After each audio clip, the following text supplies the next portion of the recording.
ಅಮರನಾಥ ಶಿವನು ಅಮರತ್ವದ ರಹಸ್ಯ ತಿಳಿಸಿದ ಪವಿತ್ರ ಕ್ಷೇತ್ರ. ಅಮರನಾಥ ದೇವಾಲಯ ಎಂದಾಕ್ಷಣ ನಮಗೆ ನೆನಪಾಗೋದು ವರ್ಷಕ್ಕೆ ಒಮ್ಮೆ ನಡೆಯುವ ಭಕ್ತಾದಿಗಳ ಅತಿದೊಡ್ಡ ಯಾತ್ರೆ. ಸುರಿಯುವ ಹಿಮದಲ್ಲಿ ಲಕ್ಷಾಂತರ ಭಕ್ತರು ನಯನ ಮನೋಹರ ಕಾಶ್ಮೀರದ ಪ್ರಕೃತಿ ಮಡಿಲಲ್ಲಿಯೇ ರೌದ್ರತೆಯನ್ನೇ ಒತ್ತುಕೊಂಡ ಬೆಟ್ಟಗಳ ನಡುವೆಯೇ ಸಾಗಿ ಅಮರನಾಥನ ದರ್ಶನ ಪಡೆದು ಬರುತ್ತಾರೆ. ಶಿವನು ಧರೆಗಿಳಿದು ಬಂದಾಗಲೆಲ್ಲ ಅಲ್ಲೇ ಸ್ಥಿರವಾಗಿ ನೆಲೆ ನಿಂತಿದ್ದಾನೆ. ಹಾಗೆ ನೆಲೆ ನಿಂತ ಪವಿತ್ರ ಕ್ಷೇತ್ರಗಳಲ್ಲಿ ಅಮರನಾಥ ಕ್ಷೇತ್ರವೂ ಒಂದು. ಜಮ್ಮು ಕಾಶ್ಮೀರದಲ್ಲಿರುವ ಈ ದೇವಾಲಯವು ಸುಮಾರು 5,000 ವರ್ಷಗಳಷ್ಟು ಹಳೆಯದು. ಶ್ರೀನಗರದಿಂದ ಸುಮಾರು 150 ಕಿಲೋಮೀಟರ್ ದೂರದಲ್ಲಿದೆ. ಸಮುದ್ರ ಮಟ್ಟಕ್ಕೆ ಸುಮಾರು 3,888 ಮೀಟರ್ ಎತ್ತರದಲ್ಲಿರುವ ಈ ದೇವಾಲಯಕ್ಕೆ ಹಲವಾರು ದೇಶಗಳಿಂದ ಭಕ್ತರು ಭೇಟಿ ನೀಡ್ತಾರೆ. ಅಮರನಾಥ ದೇವಾಲಯದ ಹಿಂದಿರುವ ಪೌರಾಣಿಕ ಕಥೆಯನ್ನು ನೋಡುವುದಾದರೆ, ಒಮ್ಮೆ ಪಾರ್ವತಿಯು ನನಗೆ ಅಮರತ್ವದ ರಹಸ್ಯವನ್ನ ತಿಳಿಸಿಕೊಡಿ ಎಂದು ಶಿವನಲ್ಲಿ ಕೇಳಿಕೊಳ್ತಾಳೆ. ಇದಕ್ಕೆ ಒಪ್ಪಿದ ಮಹಾಶಿವನು ಅಮರತ್ವದ ರಹಸ್ಯ ಜಗತ್ತಿನ ಯಾವ ಪ್ರಾಣಿ ಪಕ್ಷಿಗಳು ಕೂಡ ಕೇಳಿಸಿಕೊಳ್ಳಬಾರದು. ಹೀಗಾಗಿಯೇ ಒಂದು ರಹಸ್ಯ ಸ್ಥಳಕ್ಕೆ ನಿನ್ನನ್ನು ಕರೆದುಕೊಂಡು ಹೋಗಿ ಅಲ್ಲಿಯೇ ನಿನಗೆ ಅಮರತ್ವದ ರಹಸ್ಯದ ಉಪದೇಶ ಮಾಡುತ್ತೇನೆ ಎಂದು ಶಿವ ಪಾರ್ವತಿಗೆ ಹೇಳುತ್ತಾನೆ. ಅದರಂತೆಯೇ ಶಿವ ಈ ಅಮರನಾಥ ಗುಹೆಯತ್ತ ಪಾರ್ವತಿಯೊಂದಿಗೆ ನಡೆಯುತ್ತಾನೆ. ಅಮರನಾಥ ಗುಹೆಯ ಕಡೆಗೆ ಯಾತ್ರೆಯು ಆರಂಭವಾಗುವುದೇ ಪಹಲ್ಗಾಮಿನಿಂದ. ಅಮರತ್ವದ ರಹಸ್ಯ ತಿಳಿಸಲೆಂದು ಹೊರಟ ಶಿವ ಇದೇ ಜಾಗದಲ್ಲಿಯೇ ಪಾರ್ವತಿಯೊಂದಿಗೆ ಕೆಲ ಕಾಲ ವಿಶ್ರಾಂತಿ ಪಡೆದು ತನ್ನ ನಂದಿಯನ್ನು ಇಲ್ಲಿಯೇ ಬಿಟ್ಟು ಮುಂದೆ ಸಾಗುತ್ತಾನೆ. ಮುಂದೆ ಪಹಲ್ಗಾಮಿನಿಂದ 16 ಕಿಲೋಮೀಟರ್ ದೂರದಲ್ಲಿರುವ ಚಂದನವಾರಿಯಲ್ಲಿ ತನ್ನ ಜಟಿಯಲ್ಲಿದ್ದ ಚಂದ್ರನನ್ನು ಇಲ್ಲಿ ಇಳಿಸಿ ಮುಂದೆ ನಡೆದ. ಶೇಷನಾಗ ಎಂಬ ಜಾಗದಲ್ಲಿ ಶಿವನು ತನ್ನ ಕುತ್ತಿಗೆಯಲ್ಲಿರುವ ಶೇಷನಾಗನನ್ನ ಬಿಟ್ಟು ಮುಂದೆ ಸಾಗಿದ.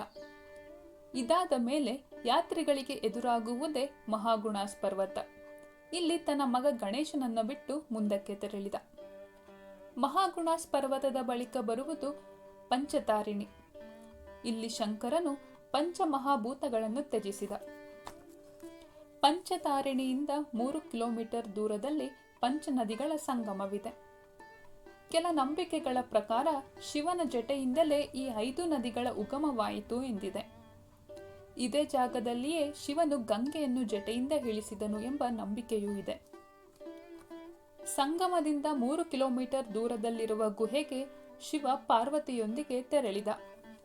ಹೀಗೆ ಗುಹೆಗೆ ತೆರಳಿದ ಮಹಾಶಿವನು ತನ್ನ ಮಾತುಗಳನ್ನು ಯಾರೂ ಕೇಳಿಸಿಕೊಳ್ಳಬಾರದು ಎಂಬ ಉದ್ದೇಶದಿಂದ ಜ್ವಾಲೆಯನ್ನು ಉತ್ಪತ್ತಿ ಮಾಡಿ ಸಮಸ್ತ ಜೀವರಾಶಿಯನ್ನು ನಾಶಗೊಳಿಸಿದ. ಶಿವನು ಅಮರತ್ವದ ಪರಮ ರಹಸ್ಯವನ್ನು ಪಾರ್ವತಿಗೆ ಹೇಳುವಲ್ಲಿ ತಲ್ಲೀನನಾದನು. ಅದು ಯಾವ ಪರಾಕಷ್ಟೆಗೆ ಮುಟ್ಟಿತ್ತು ಅಂದ್ರೆ, ಶಿವನು ಉಪದೇಶ ಮಾಡುತ್ತಾ ಹೋದಂತೆ ಅವನ ಸುತ್ತಲೂ ಹಿಮದ ಹುತ್ತವೇ ನಿರ್ಮಾಣವಾಯಿತು. ಶಿವಲಿಂಗದ ರೀತಿಯಲ್ಲಿದ್ದ ಹಿಮದಲ್ಲಿ ಪರಶಿವನು ಮುಚ್ಚಿ ಹೋದನು. ಆದರೆ ಅಮರತ್ವದ ಬೋಧನೆ ಜಾರಿಯಲ್ಲಿಯೇ ಇತ್ತು. ಆಚೆಯಿಂದ ಪ್ರತಿ ವಾಕ್ಯಕ್ಕೂ ಹೂ ಎನ್ನುವ ಹೂಂಕಾರ ಕೇಳಿ ಬರುತ್ತಲೇ ಇತ್ತು. ಪಾರ್ವತಿ ಕತೆ ಕೇಳುತ್ತಿದ್ದಾಳೆ ಅನ್ನೋ ಭಾವದಲ್ಲಿಯೇ ಶಿವನು ತನ್ನ ಅಮರತ್ವದ ಬೋಧನೆಯನ್ನು ಮುಂದುವರೆಸಿದ. ಅಮರತ್ವದ ಉಪದೇಶಗಳೆಲ್ಲ ಮುಗಿದವು. ಬಳಿಕ ಶಿವನು ಹಿಮದ ಮುಸುಕಿನಿಂದ ಹೊರಬಂದು ನೋಡಿದರೆ ಅಲ್ಲಿ ಪಾರ್ವತಿ ನಿದ್ದೆಗೆ ಜಾರಿದ್ದಾಳೆ. ಅಲ್ಲಿಯವರೆಗೂ ಶಿವನು ಬೋಧಿಸಿದ ಯಾವ ರಹಸ್ಯವನ್ನೂ ಕೂಡ ಆಕೆ ಕೇಳಿಸಿಕೊಂಡಿಲ್ಲ ಎನ್ನುವುದು ಗೊತ್ತಾದಂತೆ ಶಿವ ಕೋಪಗೊಂಡ. ನನ್ನ ಈ ಬ್ರಹ್ಮಜ್ಞಾನದ ಉಪದೇಶ ಕೇಳಿ ಹೂಗುಟ್ಟಿದ್ದು ಯಾರು? ಆಚೆ ಬಾ ಎಂದು ಗುಡುಗುತ್ತಾನೆ. ಆಗ ಪಕ್ಕದ ಬಂಡೆಯ ಮೇಲಿದ್ದ ಒಂದು ಪಾರಿವಾಳ ಆರಿ ಬಂದು ಶಿವನ ಎದುರು ಭಯದಿಂದ ನಡುಗುತ್ತಿರುತ್ತದೆ. ಆಗ ನಸುನಕ್ಕ ಶಿವ, ಹೆದರಬೇಡ, ಇದು ಸೃಷ್ಟಿಯ ಲೀಲೆ.